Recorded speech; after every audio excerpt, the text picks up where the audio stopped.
Tai independence woman. Tai independence woman. Gue gak percaya independence woman. Jujur gue sangat gak percaya. Mana yang lu prioritasin? Ibu, istri, anak? Oke, gue jelasin. Gue prioritasin ibu. Oke. Konteks agama kah atau konteks lebih kalau gue akan berbicara secara agama, secara agama, tapi gue jelasin kayak gini. Dan ketika ada orang yang adil, lu caci maki, harusnya istri dulu. Iya istri, tiap hari juga istri, tiap hari juga lu makan. Ngapain nikah kalau nggak bisa memenuhi kebutuhan kan? Sebenarnya sesimpel itu. Emang tolol aja pertanyaan-pertanyaan kayak gitu bikin kemelut doang di TikTok. Jelas anak Gen Z lebih lemah daripada generasi-generasi sebelumnya. Karena banyak faktor yang mempengaruhi kelemahannya Gen Z. Yang pertama nih.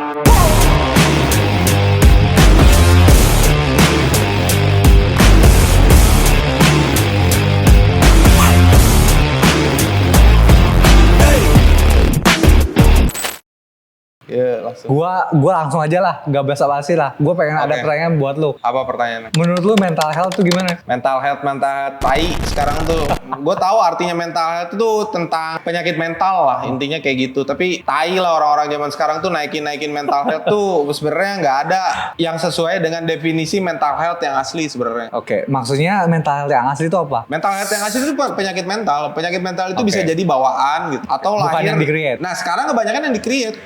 Ya, lu kan tahu sekarang kan banyak yang tumbang, banyak yang memang tumbang dia diuji terus memblamingnya ke mental health. Dia diuji, tumbang, blamingnya malah ke mental health. Karena manusia zaman sekarang kan lebih enak menyalahkan orang lain daripada nyalahin dirinya sendiri. Menurut gua, mental lu adalah tanggung jawab lu. Menurut gua, mental kita adalah tanggung jawab kita. Mental gua ada tanggung jawab gua gitu. Gimana caranya ngadepin ujian untuk bisa lulus dari satu ujian? Ya lu harus lewatin itu sesuai dengan apa yang ada di depan lu. Misalkan kayak gini, taruhlah, boom, orang tua lu meninggal, boom lagi usaha lu hancur, boom lagi misalkan lu kena PHK atau apalah ujian bertubi-tubi yang hadir gitu. Karena pada dasarnya ujian itu random, nggak pernah mandang mental health lu di level berapa, nggak pernah mandang.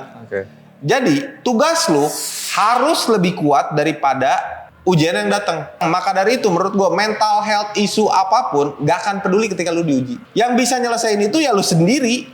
Lu pasti. Sendiri. Gua sih gak ada, gak pernah. Ya mungkin dulu pernah meles, sekarang alhamdulillah enggak. Apa mental healthnya? Nah gue pengen aja, lu tau gak sih kebanyakan tuh yang terkena, yang dia blaming ke mental health itu anak-anak Gen Z biasanya. Jelas anak Gen Z lebih lemah daripada generasi-generasi sebelumnya. Karena banyak faktor yang mempengaruhi kelemahannya Gen Z. Yang pertama nih, teknologi. Teknologi bikin orang jadi manja. Ngerti nggak? Lu di era teknologi modern, lu mau makan, mau minum, tinggal GoFood. Lu mau beli apapun yang lu mau, bisa dari handphone. Jadi gerak lu lebih sedikit, aktivitas fisik lu lebih sedikit. Dimana ketika aktivitas fisik lu lebih sedikit, lu gampang terkena mental health. Karena kenapa? Karena body lu lemah. Dan gue setuju kalau misalkan mental health itu lahir dari strong body atau badan yang kuat. Jadi mental health itu naik level ketika lu melewati dua hal. Yang pertama, lu bikin badan lu kuat, bisa lewat gym, exercise, atau lu mungkin lari, atau olahraga fisik lah. Karena itu ada hormon-hormon yang memang bisa nurunin kadar stres dalam diri lu. Yang kedua, mental itu hadir dari ujian-ujian random. Ujian-ujian random, contoh misalkan lu diuji orang tua lu meninggal, atau siapa meninggal, lu berhasil melalui itu, ya lu naik level gitu, mental lu naik gitu. Semua orang lahir mentalnya 0. Kejadian hidup yang merubah dia, itu yang pertama. Yang kedua, keinginan dirinya untuk melatih mental jadi lebih kuat untuk mempersiapkan ujian-ujian yang random. Gimana cara ngelatihnya? Ya lewat latihan-latihan fisik. Gue percaya di balik jiwa atau badan yang kuat, ada mental yang kuat. Jadi kurang lebih berarti untuk melatih mental yang kuat, lu berarti prefer lebih ke latihan fisik. Tapi lu tahu sendiri sekarang anak-anak Gen Z, lu kalau misalnya datang ke tempat gym, banyak kah anak-anak Gen Z? Ada lah, yes ada. Tapi nggak banyak lah, bisa dihitung dengan jari lah. Iya makanya menurut gua anak-anak Gen Z zaman sekarang itu lebih malas dari anak-anak zaman dahulu. Dulu tuh masih sering ngeliat tuh anak jalan kaki untuk sekolah, misalkan 1 kilo 2 kilo tuh masih banyak. Itu secara tidak langsung melatih mentalnya dia. Sekarang teknologi ada di mana-mana. Gojek ada kendaraan di mana-mana, orang udah punya kendaraan di mana-mana. Terus fasilitas-fasilitas untuk bikin lu nggak gerak itu banyak banget. Lu makan tinggal GoFood, lu mau apapun semua bisa serba sat-set gitu. Nah itu yang bikin badan lu lemah karena lu jarang gerak. Tapi korelasi sama mental health apa? Karena badan lu lemah, mental lu juga lemah. Karena di balik badan yang kuat ada jiwa yang sehat, ada mental yang kuat. Terus menurut lo gimana nih? Ada seorang yang memang lagi kena musibah, lagi kena ya ujian lah. Kayak dia langsung tumbang, update status gitu kan. Pakai lagu-lagu galau, pakai story-story galau. Emang orang-orang tolol, bego. Gua kasih tahu, orang-orang yang lihat status lu nggak akan peduli sama lu. Orang-orang yang lihat status lu nggak akan peduli sama lu. Malah bisa jadi dia senang. Malah mungkin bisa jadi dia senang. Orang-orang yang ngelihat lu sedih itu belum tentu berempati sama lu. Dia malah seneng ngelihat lu sedih. Karena nggak semua orang, mungkin cuma 1-2 orang yang pure peduli sama lu. Terus ngapain lu bikin status? Apa tujuan lu bikin status? Apa tujuan lu? Apakah status itu akan menyelesaikan masalah lu? Menurut gua enggak. Karena itu akan tambah masalah lu. Jadi lu udah tumbang dihajar ujian, nambah minta ujian baru dari nge-share kesulitan-kesulitan yang lu hadapin gitu. Kan tolol. Itu perbuatan-perbuatan yang tolol menurut gua. Berarti secara tidak langsung lu pun mengakui bahwa lu ya nggak pernah mental health sama sekali. Even mental health ada di depan mata gue memilih untuk tidak percaya mental health. Kenapa? Karena gue percaya diri gue, seberat apapun ujian yang menghadapi gue, sekenceng apapun gue dihajar ombak ujian kehidupan, gue tahu gue bisa ngelewatin itu gitu. Gue nggak akan nganggap atau meremehkan diri gue lewat insecure misalkan, atau bilang kayaknya gue nggak akan bisa. Ya nggak bisa beneran. Gue lebih baik pakai coping mechanism. Kalau gue bisa ngelewatin ini, even itu susah gitu. Tapi gue akan nanemin di kepala gue bisa. Gue setuju karena yang pertama mindset lu harus bener dulu. Lu orang-orang yang sekarang nih nganggap remeh katanya mindset dibikin plesetan, genset dan segala macam. Tapi menurut gue mindset itu penting banget.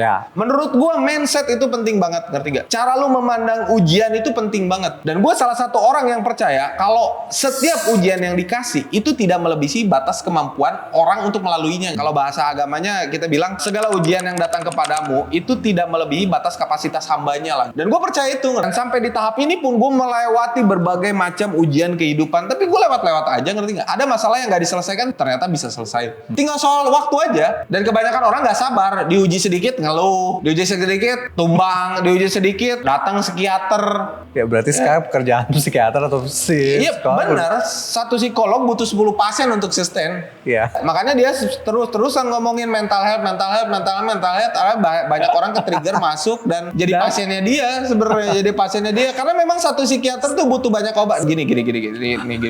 Penyakit mental atau mental health, ini gue kasih tau, nggak pernah bisa diselesaikan pakai obat. Kalau mental health bisa diselesaikan pakai obat, itu rumah sakit jiwa kosong. Karena banyak orang yang cuma dikasih obat terus balik terus itu, atau orang yang rawat jalan keluar masuknya cepet. Faktanya mah rumah sakit jiwa masih kenceng. Artinya apa? Lu sendiri yang bisa ngobatin jiwa lu atau mental lu sendiri. Makanya latihan lu datang ke gym gitu. Karena gua adalah orang yang ngerasain perubahan mental ketika gua nge-gym walaupun badan gua gak terlalu gede ya. Give me example. Gua kasih tahu sains aja ya. Ada yang namanya hormon kesenangan, ada serotonin, oksitosin, endorfin sama dopamin. Yes. Nah, itu biasanya yang bisa ngelawan atau push kortisol atau hormon yang menyebabkan kecemasan-kecemasan. Nah, itu bisa dilahirkan dari aktivitas fisik, terus lu pokoknya ngobrol sama orang, atau misalkan lu punya binatang peliharaan, vitamin D salah satunya kena sinar matahari.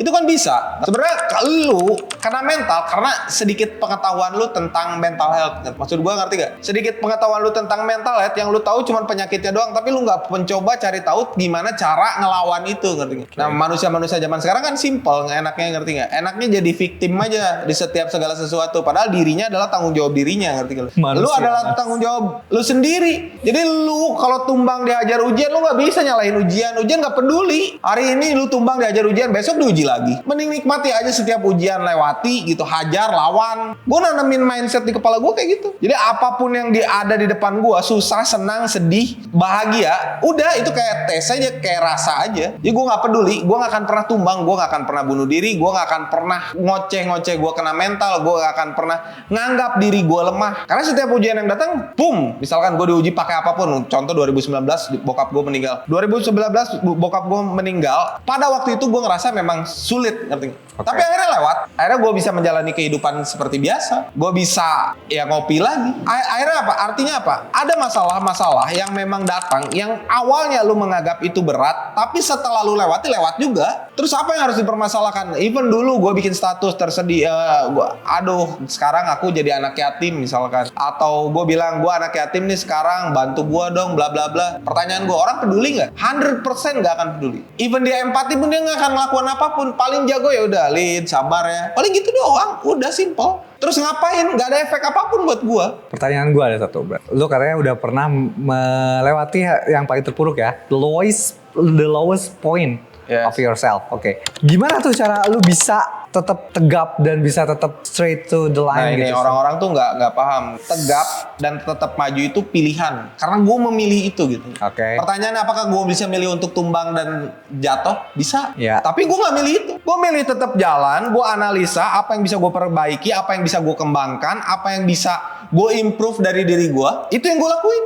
Mau gue nangis-nangis sampai air mata gue keluar pun, air mata gue habis pun, bokap gue gak akan balik lagi, udah. So what? Gitu. Ya udah, move on. Cara terbaik untuk melakukan hal yang memang berimpact pada bokap lu ya doain. Okay. Terus lu mau apa? Mau terus-terusan sedih? Siapa orang yang peduli sama lu? Lu harus hidup, lu harus keep going, lu harus capai mimpi lu. Lu harus ada orang-orang yang lu bahagiain, lu harus melanjutkan hidup, lu harus makan, lu harus cari makan sendiri. Banyak kerjaan-kerjaan lain dibanding terus-terusan bersedih gitu. Pertanyaannya mau apa enggak? Lu nya mau apa enggak? Lu mau untuk jalan ke situ atau enggak? Udah kan kayak gitu. Coba lu banyakin aksi, lu identifikasi nih apa yang jadi masalah dari lu. Lu identifikasi ada faktor yang bisa lu kendalikan, ada faktor yang nggak bisa lu kendalikan. Contoh, lu lahir dari mana itu nggak bisa lu kendalikan. Orang meninggal nggak bisa lu kendalikan. Lu diuji sama faktor-faktor eksternal lu nggak bisa kendalikan. Contoh, lu lagi buka usaha terus tiba-tiba usaha lu hancur karena hal-hal yang di luar kendali lu. Misalkan kayak kemarin 2019 COVID itu di luar kendali lu. Yang bisa lu kendalikan adalah diri lu, respon diri lu terhadap masalah. Itu yang bisa lu kendaliin. Jadi fokus on the input gitu, fokus ke diri lu gitu. Apa yang bisa lu lakukan untuk mengatasi situasi sesulit apapun gitu. Ya contohnya tadi, usaha lu yang bangkrut, orang tua lu yang meninggal gitu. Lu diputusin sama pacar lu mungkin. Fokus sama apa yang bisa lu kendaliin gitu. Terus lakuin itu gitu. Lu kebanyakan mental health karena lu fokus terhadap hal-hal yang nggak bisa lu kendaliin. Respon orang lain, omongan orang lain, ngerti nggak? Kayak COVID itu nggak bisa lu kendaliin. Setuju gue. Hubungan lu dengan pasangan lu itu di luar kendali lu. Ya. Yang bisa masuk dalam kendali lu lah ya lu memperlakukan baik pasangan lu melakukan sesuatu yang menurut lu itu cinta gitu. Oke, gue setuju dah untuk mental health. Lu lebih mention ke pasangan nih. Ya. Coba gue juga pengen nanya sih perihal pasangan nih ya. Yes. Oke, nggak apa-apa kan? Boleh kan? Nggak apa-apa. Aman kan? Definisi cewek baik, wanita, jangan cewek lah, wanita baik itu seperti apa sih menurut lo? Wanita baik adalah wanita yang mengerti aturan Tuhan. Simple. Mengerti aturan Tuhan. Ya, karena Tuhan mengunci semua kebutuhan-kebutuhan tentang suatu hubungan. Ngerti nggak? Cara lu memperlakukan pasangan lu, cara pasangan lu memperlakukan lu, itu dikunci lewat aturan Tuhan sebenarnya. Ada hak dan kewajibannya. Sebenarnya sesimpel itu. Orang yang sadar akan hal itu adalah orang yang masuk kategori baik. Sebenarnya sesimpel itu. Masalahnya, realitanya zaman sekarang, orang itu ngambil aturan-aturan Tuhan, itu yang enaknya doang. Yang nggak enaknya enggak. Contoh, aturan Tuhan, sebagian itu ada yang namanya perjuangan. Jadi lu harus memperjuangkan kebahagiaan pasangan lu, atau pasangan lu harus memperjuangkan kebahagiaan lu gitu. Ya, menurut gua kategori cewek baik ya orang yang mengerti aturan Tuhan. Oke, tapi gimana nih menurut lo tentang independence woman? Tai independence woman. Tai independence woman. Gue gak percaya independence woman. Jujur gue sangat gak percaya. Tahu. Yes, independence woman dia dengan dia beranggapan bahwa dia tidak membutuhkan laki-laki. Untuk dia bilang dia tidak butuh laki-laki, dia pakai kamera yang dibikin oleh laki-laki. Dia duduk di kursi, yang kursinya dibikin laki-laki. Dia duduk di suatu ruangan, yang ruangan itu dibikin sama laki-laki. Dia bicara pakai mic yang dibikin sama laki-laki. Ngerti gak? Terus dari mana lu bilang lu gak butuh laki-laki? Dia datang ke tempat di mana mobilnya dibikin sama laki-laki. Kontradiksi. Jadi nggak akan pernah masuk akal lu kalau ngedengerin perempuan terus lu ukur pakai logika, lu sulit. Perempuan berpikir pakai perasaan, laki-laki berpikir pakai logika. Jadi sulit kalau lu gabungin, lu tabrakin, nggak akan pernah ketemu. Kalau menurut gua, independent woman itu adalah cara untuk mengkerdilkan laki-laki. Seolah-olah effortnya dia sampai di level itu tanpa laki-laki. Gue kasih tahu, even lu wanita karir, nih gue kasih tahu nih lu ya, even lu wanita karir, ngerti nggak? Itu perusahaan dibikin pertama laki-laki yang bikin. Alat-alat yang lu pakai ke perusahaan itu laki-laki yang bikin. Tetap lu butuh laki-laki. Walaupun bukan pasangan, tetap lu butuh laki-laki. Lu datang ke kantor lu yang bikin laki-laki, tukang-tukangnya semua laki-laki. Ngerti nggak? Kertasnya dicetak laki-laki sebagian pekerjaannya. Gimana caranya lu bilang I'm independent woman, sama wanita karir, gue gak butuh laki-laki? Gimana caranya? Lu pakai fasilitas, semua fasilitas yang lu pakai dari laki-laki. Manusia itu esensinya saling membutuhkan. Even laki-laki Ya, butuh itu cewek. Cowok butuh cewek, cewek butuh cowok. Gak akan bisa, ngerti gak? Kita tuh sebenarnya sama-sama penting di hal yang berbeda gitu. Role-nya beda. Cewek-cewek zaman sekarang cuma egonya doang. I'm independent woman. Gue wanita karir, gue gak butuh cowok, gue gak butuh cowok. Tai, gak butuh cowok. Langsung ada. Oke. Gue pengen tahu makanya menurut lu nih ya, pencapaian tertinggi bagi seorang wanita tuh apa? Yes, gue udah independence woman, gue udah mapan secara diri dia sendiri menurut dia kan. Makanya kalau menurut lu sendiri, gue pengen tanya makanya pencapaian tertinggi bagi seorang wanita menurut lu seperti apa? Menurut gue pencapaian tertinggi seorang wanita adalah ketika dia bisa menjadi ibu yang baik. Karena ketika lu tua, terus lu di rumah lu, misalkan anggaplah hari besar, lebaran. Semua orang datang, cucu lu datang, anak lu datang. Gak ada orang yang peduli dulu lu banker kah? Lu wanita karir di kementerian kah? Lu bikin usaha segede gaban? Itu gak ada orang yang peduli. Ngerti gak? Dia diam, anak-anaknya banyak yang jadi orang, kerja di tempat-tempat yang bagus, ngerti gak? Udah, kayak pencapaian tertinggi seorang wanita adalah itu. Duduk, ngelihat keluarganya bahagia, terus dia bisa membentuk keluarganya dengan sempurna. Udah. Berarti karena nggak ada level kebahagiaan yang lebih tinggi dari seorang ibu yang melihat anaknya mandiri dan bisa jadi orang yang berarti di masyarakat. Pencapaian tertinggi seorang wanita ya itu, jadi ibu yang bisa ngelihat anaknya mandiri dan menjadi orang yang berarti di masyarakat. Mau lu jadi apapun itu gitu. Daripada tai-taian apa, lu paling dipakai sampai umur berapa sih? Gue tanya sama lu di perusahaan sampai umur berapa? 54. Sisanya lu ngapain? Diem di rumah. Lu fokus ke kerjaan lu digantikan sama orang yang baru, perusahaan lu tetap jalan dan lu diem di rumah. Gue dulu mantan A, mantan B, apa kebanggaannya? Apa pleasure yang lu dapatkan setelah lu berkarir puluhan tahun? Itu pencapaian tertinggi? Gue sih enggak ngelihat situ ya. Gue gak ngelihat itu gitu. Karena orang-orang yang gue lihat adalah perempuan yang duduk di akhir-akhir usianya, melihat anak-anaknya bisa jadi orang, itu pencapaian tertinggi. Kalau mungkin dia agamis, mungkin ngelihat anak-anaknya jadi anak yang soleh-soleha. Kalau yang memang sosok yang ngelihat anaknya jadi orang, sesimpel itu. Makanya bring back traditional woman. Kembalikan cewek-cewek yang bangga ngurus anak, cewek-cewek yang bangga ngurus rumah, cewek-cewek yang bangga bisa berkarir di teritorialnya dia. Yaitu teritorialnya dia rumah. Ya kurang lebih berarti jadi ibu rumah tangga. Bukan jadi ibu rumah tangga, jadi ibu yang baik. Karena lu gak akan pernah bisa jadi ibu yang baik ketika lu berkarir. Fokus lu ke karir, fokus lu bukan ke keluarga. Tapi kita bisa, gak akan ada yang bisa. Lu gak akan dapat karir yang tinggi kalau lu gak fokus ke karir. Lu gak akan bisa jadi ibu yang baik kalau fokus lu ke karir juga. Gak akan bisa. Pasti ada yang dikorbankan. Bullshit lah. Orang-orang bilang dua-duanya harus balance. Tai, ujung-ujungnya harus milih satu-satu. Lu mau jadi ibu yang baik, mau jadi wanita karir yang baik. Berarti pencapaian tertinggi seorang wanita bagi lu,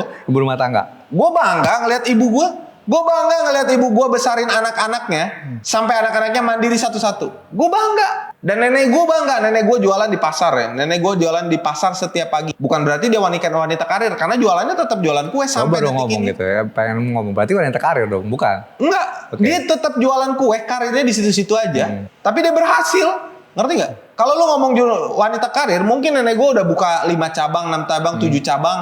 Tapi fokusnya nanti ke usahanya dia. Ngerti nggak? Berarti ini ada satu pertanyaan gue juga nih, yang lumayan kemarin-kemarin agak sedikit viral juga nih, banyak yang nanya seperti ini. Mana yang lu prioritasin? Ibu, istri, anak? Itu kemarin-kemarin sempat viral tuh kalau nggak salah. Ibu, istri atau anak. Ya. Mana yang lu prioritasin pertama dan give me a reason, alasannya kenapa? Oke, gue jelasin. Gue prioritasin ibu. Oke.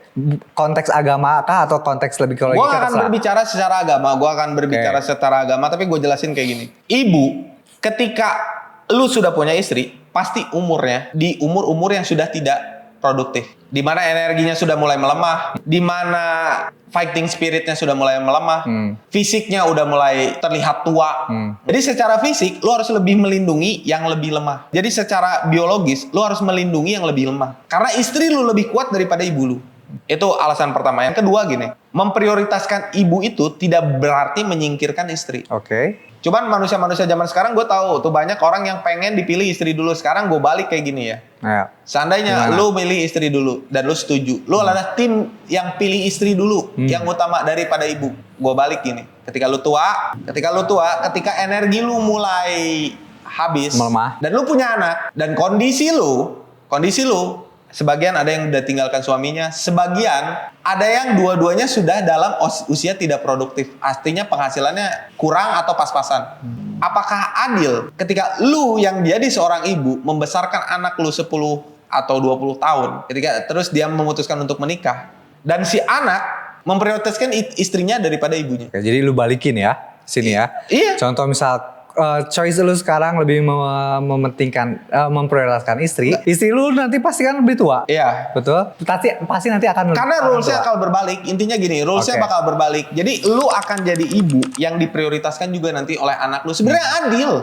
Sebenarnya Karena adil. cycle-nya terus Cycle-nya akan berputar terus. Jadi itu tuh sebenarnya kayak siklus aja. siklus. Gua harus memprioritaskan ibu gua. Dan ketika nanti gua tua, gua dan istri gua punya anak. Anak gua harus memprioritaskan ibunya. Sebenarnya sama siklenya. Dan sebenarnya lu gak harus ribut. Kalau dia milih ibunya, kenapa harus ribut? Menikah itu dua, bukan menyatukan satu dengan yang lain gitu, tapi menyatukan satu keluarga dengan satu keluarga yang lain. Harusnya lu seneng ketika ada seseorang yang membahagiakan ibunya, yang dimana itu pun jadi ibu lu. Kenapa lu harus iri? Kenapa lu harus marah? Kenapa lu harus marah? Kan lu menikah sama gue, lu menikah juga dengan keluarga gue. Artinya menyatu juga dengan keluarga gue. Kenapa lu harus sedih ketika gue memprioritaskan misalkan ibu gue? Dan gue juga harus memprioritaskan ibu lu. Gue setuju dengan logika lu yang tadi. Make sense. Karena yes, kurang lebih kita punya istri kita bakal jadi tua. Istri kita pun juga pasti bakal mengharapkan kelak anaknya pun akan memprioritaskan dia. Never ending cycle. Jadi cycle-nya terus seperti itu. Gue setuju. Jadi never ending cycle. Jadi sebenarnya dunia itu diciptakan udah seadil mungkin. Ketika lu muda, lu diurus sama nyokap lu, bokap lu, dan ketika lu besar dewasa, lu memilih orang lain dengan sadar tanpa meninggalkan kewajiban lu untuk berbakti sama orang tua lu. Berarti prioritas anak terakhir. Prioritas anak terakhir, karena anak akan meninggalkan kita. Dan memilih hidupnya sendiri. Tapi didikannya harus dong supaya nanti cycle tadi tidak putus. Jelas, bukan berarti memilih ibu, istri, terus anak, bukan berarti anak dikucilkan, enggak juga. Anak tetap jadi priority, tapi prioritinya beda. Pendidikannya, mentalnya, pengasuhannya, gizinya mungkin. Oke, nih gue ada perumpamaan, ada contoh lah kurang lebih. Lu punya duit 1 juta. Di saat ibu lu juga membutuhkan uang 1 juta, tapi di sini juga ada istri lu juga yang minta uang. Nominalnya bisa jadi juga 1 juta. Mana yang lu prioritaskan terlebih dahulu? Berarti dari situ pertanyaan gue tadi. Gue yakin sih lu bakal jawab ibu, tapi gue pengen tahu ya alasannya kenapa. Gue gak bilang gue bakal jawab ibu. Gue akan lihat urgensinya. Kalau yang satu pengen beli HP 1 juta, yang satu pengen beli obat 1 juta, ya gue utamain yang beli obat. Kalau misalnya dua-duanya juga berkebutuhan banget. Contoh, apa? Dua-duanya butuh beli obat. Ibu beli obat, istri lu buat beli makan buat lu juga sehari-hari. Di saat lu memang punya uang 1 juta doang di situ. Iya. Gimana? Tapi lu tolol. Kenapa? Ada makan 1 juta. Yes, no, jangan dihitung 1 juta. Dia pasti minta uang nafkah buat belanja sehari-hari gitu kan. Yang urgen obat. Jadi gue tergantung urgensinya tetap. Jadi gue prioritaskan berdasarkan nggak dibagi urgensinya. 70, 30, 50, no. Nggak, urgensi. Tetap berdasarkan urgensinya. Jadi gue ngelihat urgensinya mana yang lebih perlu dan penting. Tapi berarti lu nggak makan dong nanti besok-besok. Nggak makan mati. Jadi nggak sampai nggak makan juga. Nggak makan mati lah. Gue harus makan. Paling gue bisa ambil 100.000, 900.000 buat beli obat. Terus gue cari duit lagi. Terus gue bakal diem sebulan. 90-10%. Kalau obatnya 900.000, kalau obatnya harus 1 juta ya gue kasih gitu. Gue puasa cuman siang sampai ini kan gue bisa cari lagi. Dan gue percaya rezeki itu luas. Gak akan ada orang yang miskin untuk bagian orang tuanya. Gue nggak pernah lihat di society. Orang yang miskin karena berbuat baik sama orang tua tuh gue nggak pernah lihat. Gue nggak pernah lihat ada orang yang miskin karena berbuat baik sama orang tuanya dan rezekinya disusahkan. Misalkan nih case-nya bener-bener ada urgensi kayak gitu, misalkan karena lu ngasih duit 1 juta sama orang tua lu terus akhirnya lu mati. Nggak ada. Gue nggak pernah lihat di society. Pertanyaan-pertanyaan kayak gitu pertanyaan konyol doang sebenarnya. Untuk ngacauin society aja udah diciptain bagus. Ngerti nggak? Aturannya udah ada.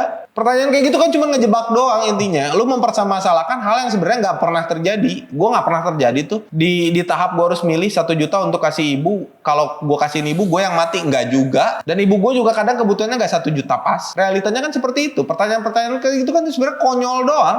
Ya pertanyaan yang memang seorang setuju dengan ucapanmu, pasti mereka juga setuju. Yang tidak setuju pasti nggak bakal setuju mau sampai kapanpun. Iya, mau sampai kapanpun perdebatan ini akan selalu ada, ngerti gak? Sebenarnya perdebatan ini soal hati. Oke. Ada orang yang serakah, iri, pengen semuanya tumplek ke dia, ngerti gak? Sebenarnya itu dasarnya tuh, dasar berpikirnya tuh kayak gitu. Lu cuman egois aja sebenarnya. Lu pengen sayangnya semua ke lu gitu. Ketika lu menikah, lu pengennya semua ke lu. Jadi nggak boleh yang namanya bagian tetangga, nggak boleh, ibu nggak boleh, adik nggak boleh, ipar nggak boleh. Ngerti nggak? Cuma egois doang sebenarnya. Dan ketika ada orang yang adil, lu caci maki. Harusnya istri dulu. Iya istri, tiap hari juga istri. Tiap hari juga lu makan. Ngapain nikah kalau nggak bisa memenuhi kebutuhan kan? Sebenarnya sesimpel itu. Emang tolol aja pertanyaan-pertanyaan kayak gitu bikin kemelut doang di TikTok. Ya, cukup lah gue berarti udah segitu. Oke, segmen pertama kita di Bantai Society kali ini. Jadi segmen gue sama Fahmi itu Bantai Society untuk lu yang mau ngasih pertanyaan-pertanyaan random seputar apapun yang terjadi di media sosial. Lu bisa DM ke IG gue atau IG-nya Fahmi atau TikTok gue. Sampai jumpa di segmen berikutnya. Kita bantai argumen-argumen tolol yang beredar di TikTok.